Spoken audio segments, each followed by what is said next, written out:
और अब आपको हरियाणा की रेस में बृजभूषण और विनेश की सीधी टक्कर दिखाते हैं। एबीपी न्यूज ने दोनों शख्सियत का एक्सक्लूसिव इंटरव्यू किया। दोनों से आरोप प्रत्यारोप पर खुलकर बात हुई। तो सबसे पहले बृजभूषण को सुनिए और फिर उसके बाद विनेश फोगाट का भी जवाब आपके सामने होगा।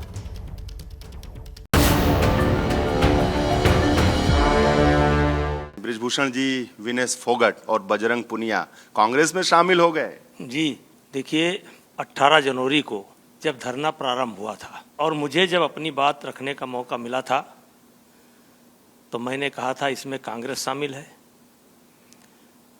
राहुल जी शामिल है, प्रियंका जी शामिल है और ये सारी योजना दीपेंद्र हुड्डा नहीं भूपेंद्र हुड्डा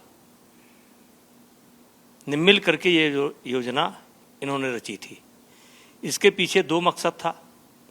एक था भारतीय कुश्ती संघ पर इनका कब्जा, क्योंकि 2012 में मैंने इन्हीं को हरा करके, और उस समय मुझे 47 मत मिले थे और इनको मात्र 3 मत मिले थे। इन्हीं को हरा करके मैं इस कुश्ती संघ पर कह लीजिए कि हम लोगों का कब्जा हुआ था। और ये सारी योजना बहुत दिन से चल रही थी। उसके पीछे एक मंशा थी कि कुश्ती संघ पर कब्जा और भारतीय जनता पार्टी पर हमला, मोदी पर हमला, भारतीय जनता पार्टी पर हमला। और मैंने उसी समय कहा था ये झूठ है और ये एक राजनीतिक षड्यंत्र है। और आज खुल करके ये बात सामने आ गई कि ये षड्यंत्र था, कांग्रेस का था, प्रियंका जी का था, राहुल जी का था, भूपेंद्र हुड्डा का, दीपेंद्र हुड्डा का था। ये पूरी कांग्रेस की एक साजिश थी जो हमारे खिलाफ की गई। विनेश और जो बजरंग हैं, उनके आने से कांग्रेस कितनी मजबूत होने जा रही है? देखिए, सच्चाई तो है कांग्रेस का बहुत बड़ा नुकसान हो गया, बहुत बड़ा नुकसान हो गया और कांग्रेस पछताएगी। क्योंकि हरियाणा प्रदेश जो है खेल के मामले में इस देश का मुकुट है और इन्होंने जिस तरीके से खेल के साथ खिलवाड़ किया है, जूनियर खिलाड़ियों के भविष्य को इन्होंने बर्बाद किया है। इससे वहाँ का जो खिलाड़ी वर्ग है वो इनको नायक नहीं समझता है, इनको खलनायक समझता है। और ये बात कांग्रेस के समझ में आएगी और हो सकता है जल्द समझ में आ जाए। अच्छा, मैं आपके माध्यम से खुद विनेश फोगाट से पूछना चाहता हूं कि क्या कुश्ती में ऐसा कोई नियम है कि एक दिन के अंदर एक खिलाड़ी 2 वजन में ट्रायल दे? क्या ऐसा कोई नियम है? आप रूल की बात करती हैं, नियम की बात करती हैं, क्या ऐसा कोई रूल है? और यही नहीं, 5 घंटे तक आपने ट्रायल नहीं होने दिया। और 53 वेट कैटेगरी में जब आप लड़ी, वो भी नियम के विरोध में लड़ी, तो 10-0 से कुश्ती आप हार गई। और उसके बाद आप 53 की जगह पर आप 50 केजी में आ गई और आप 5-0 से कुश्ती हार रही थी। ये रेलवे के रेफरी जो है बधाई के पात्र हैं, जिन्होंने हारी हुई कुश्ती को जिता दिया। आपको नहीं लगता कि आपके खिलाफ एक बड़ी साजिश थी? देखिए, मेरे खिलाफ एक बड़ी साजिश थी और इस साजिश मेरे खिलाफ तो थी, जैसे एक कुश्ती संघ पर कब्जा और दूसरा मेरे माध्यम से ये भारतीय जनता पार्टी पर भी एक हमला था। क्योंकि मैं राम जन्मभूमि आंदोलन में भी बढ़ चढ़ करके हिस्सा लिया हूं। 89 में जेल गया, 90 में जेल गया, 6 बार सांसद बना, पत्नी सांसद बनी। तो कहीं ना कहीं भारतीय जनता पार्टी में बहुत बड़ा तो नहीं लेकिन एक छोटा सा स्थान हमारा था। इस देश के प्रधानमंत्री हमको जानते हैं, इस देश के गृह मंत्री हमको जानते हैं, देश का हर बड़ा नेता जानता है, संघ के लोग हमको जानते हैं। तो ये हमारे बहाने हमारी विचारधारा पर हमला था, पार्टी के विचारधारा पर हमला था और पार्टी के मतलब पार्टी के ऊपर सीधे सीधा हमला था। दबंग बृजभूषण सिंह को दबाने की ये कोशिश थी। अब दबा तो नहीं पाए, बास में दबा नहीं। और दबा इसलिए नहीं कि मेरे साथ मेरी सच्चाई थी और मेरा आत्मबल था और सच्चाई मेरे साथ थी। हम जानते थे कि एक ना एक दिन ये धराशायी होंगे और इनके सपने पूरे नहीं होंगे। बृजभूषण जी, जब विनेश जो है डिस्क्वालीफाई हुई तो आप ही के ऊपर आरोप लगा दिया गया। मीडिया के लोगों ने पूछा कि जब आप डिस्क्वालीफाई हुई तो उस पर आपको क्या कहना है, तो वो कह रही हैं कि समय आने पर बात करूंगी।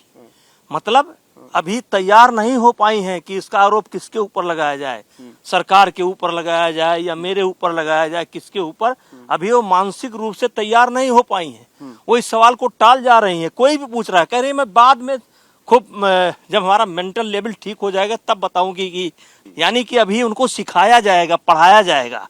ये हुड्डा जी, कांग्रेस के लोग पढ़ाएंगे कि इसका आरोप किसके ऊपर लगाओगे।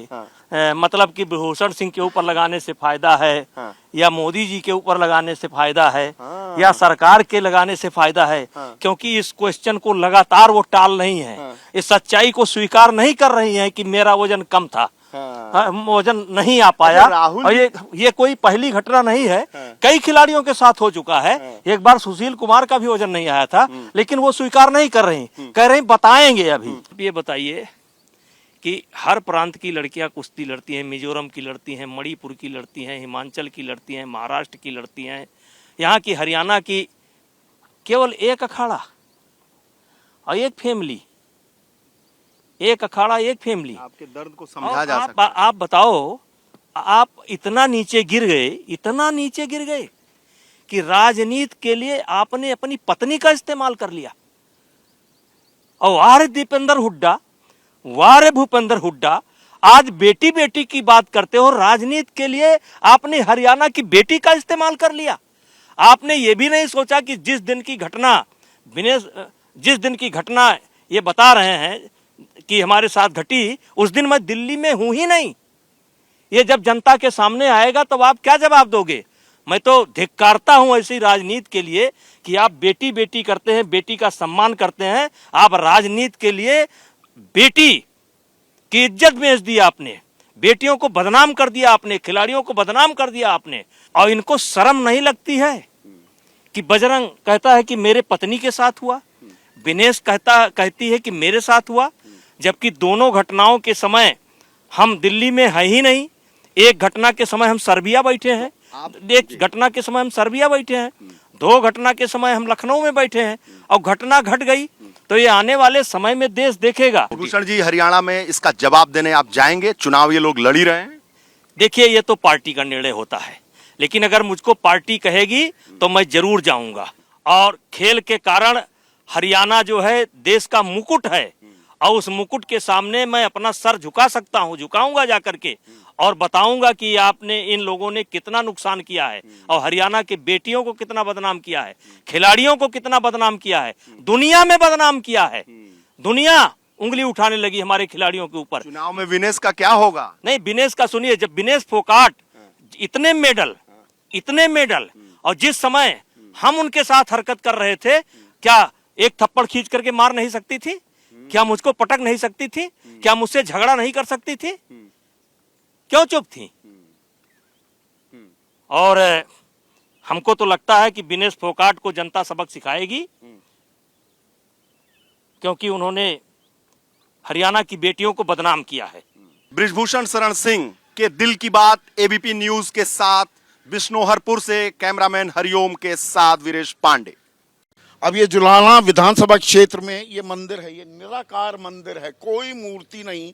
जब से मंदिर का निर्माण हुआ है यहाँ पर लगातार चिनाई चलती आ रही है। और देखिए, अब यहाँ पर ये लिपा हुआ जो गांव का एक और मिजाज अंदाज होता है, लिपी हुई सीढ़ियां हैं, और इन सीढ़ियों से अब हम ऊपर चढ़ेंगे। यहाँ पर सत्ता के शिखर पर चढ़ने की हर कोई कोशिश कर रहा है, वो कांग्रेस हो या बीजेपी हो। और खेल के शिखर पर तो चढ़ गई थी विनेश, लेकिन राजनीति के शिखर पर चढ़ पाएंगी या नहीं, ये अभी हम उनसे बात करने वाले हैं। अरे सांस मारे चढ़वा दिए, चुनाव आप लड़ रहे हो और सांस मारे चढ़वा दिए। हाँ विनेश, है सत्ता के शिखर पे चढ़ना है।